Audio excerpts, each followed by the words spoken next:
Fala galera, beleza? Tudo certo? Olha só, nós vamos nessa aula continuar as nossas discussões aqui sobre a Grécia Antiga, fechou? E a ideia nessa aula é dar continuidade aos períodos da história grega. Então, por exemplo, na aula passada nós mencionávamos períodos como o pré-homérico, o homérico e o arcaico. Ó, vale uma observação extremamente importante, tá bem? Peguem os tópicos, identifiquem os tópicos mais relevantes para a gente olhar para a prova do Enem. E eu faço essa observação já para iniciarmos os dois últimos períodos e olhar para o período clássico, aquele que aparece muito em provas como o Enem. Por exemplo, na aula passada eu chamava atenção para a democracia ateniense.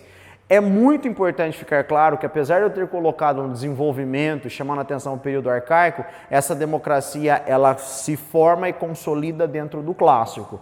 Por isso, então, que vocês encontrarão que aqui concentrou o apogeu da civilização grega e o apogeu das polis. Essas polis, quando eu chamo atenção para apogeu, né, no seu ponto máximo de desenvolvimento, seja político, seja econômico, territorial, eu acho que territorial é extremamente importante para nós colocarmos em pauta aqui, tá bem? Agora, ao mesmo tempo que a gente olha para uma condição de apogeu durante o período clássico, para muitos historiadores, a concentração desse período, né, chamando atenção para movimentos no século VI, século V, IV antes de Cristo, também vai aparecer a decadência dessas polis, e aí é onde a gente vai olhar para o último período. Mas vamos lá. Pedro, quando eu olho para o clássico, além dessa condição da democracia ateniense que você já mencionava, além de questões de desenvolvimento, como você já mencionava, por exemplo, com os espartanos, quais são os outros dois aspectos? Só para elucidar melhor algumas condições desse período, no sentido de desenvolver o termo apogeu, esses conflitos eles também favorecem essa percepção, tudo bem? Não necessariamente guerras, elas vão levar evidentemente à consolidação e tudo mais. Mas nesse caso, dá para a gente perceber um aspecto importante.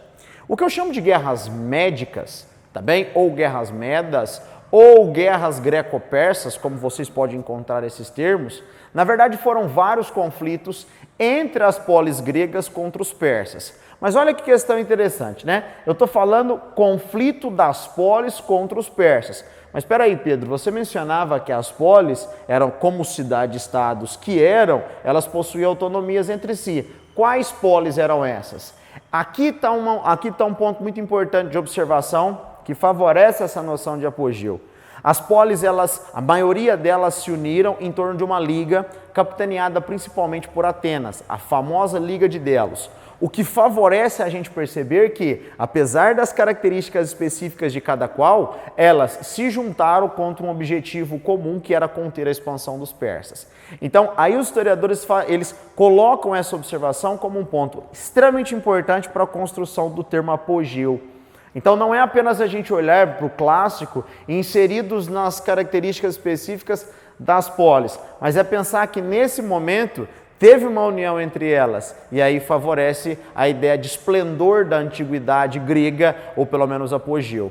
Mas, como eu colocava também, nesse contexto concentra a decadência. E como eu consigo perceber essa decadência? Aí a gente vai para um outro conflito que é a Guerra do Peloponeso. Então, dois pontos conflituosos que favorecem apogeu e favorecem decadência. No caso da Guerra do Peloponeso, ela foi gerada muito em função de problemas pós essas guerras médicas ou no final dessas guerras médicas. Observe que eu estou trazendo como definição elementar, né? Conflitos entre as polis gregas. Espera aí, entre as polis gregas. Agora a gente está falando de algo interno a essa região balcânica. Fechou? E a ideia aqui é mais ou menos assim. Pós essas guerras médicas, Atenas tentou desenvolver práticas imperialistas concentrando no trabalho escravo, imperialistas concentrando nas questões tributárias, isso é muito importante, o que incomodou muitas polis, principalmente Esparta, que vai formar uma liga específica, aquilo que nós chamaremos de Liga do Peloponeso, ou Liga de Resistência ao Imperialismo Ateniense, e dessas formações nós teremos conflitos entre essas polis. Conflitos que promoverão uma instabilidade delas. Por isso que a gente fala em decadência das ditas polis. Fechou, galera? Então, essa é a ideia, é a gente no mínimo construir situações para pensar o termo apogeu e para pensar o termo decadência, porque esses dois termos serão importantes para a gente estudar o mundo ocidental posteriormente falando. E os gregos apresentam boas situações concentradas, evidentemente, em guerras, para a gente perceber a situação contextualizada desses termos. E aí, encerrando, olhando para esses aspectos, final de Guerra do Peloponeso, não há propriamente uma dominação preponderante por muito tempo de uma polis sobre a outra. Então, o que a gente percebe é que Esparta, em algum momento, teve esse dito predomínio, Tebas teve também esse predomínio, mas vale o último ponto de observação. Essa vulnerabilidade, ou pelo menos essa instabilidade das polis devido a esse conflito, levou à invasão de outros povos, os ditos macedônios. E aí a gente chega no último período da história dos gregos, aqueles 5 períodos que eu citava para vocês. O período helenístico. Período esse que dá para a gente caracterizar dessa forma: dominação dos macedônios sobre as polis. A gente não pode excluir, de maneira alguma, a filosofia, inclusive, vai apresentar situações para a gente nesse sentido, a gente não pode excluir a civilização grega, ou pelo menos as características culturais dos gregos, sobre essa dita invasão.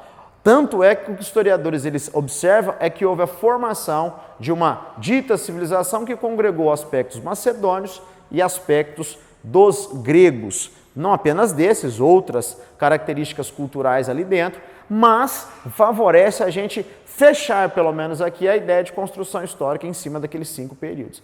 Então, é isso que a gente tem que enfatizar sobre o Enem, né? Buscar na Grécia Antiga, pelo menos aqui, pontos para colocarmos em prática nessa prova e também em outros vestibulares. Fechou, galera? Assim a gente encerra, então, os nossos conteúdos sobre a Grécia Antiga e eu espero vocês em outras aulas. Até mais. Tchau, tchau.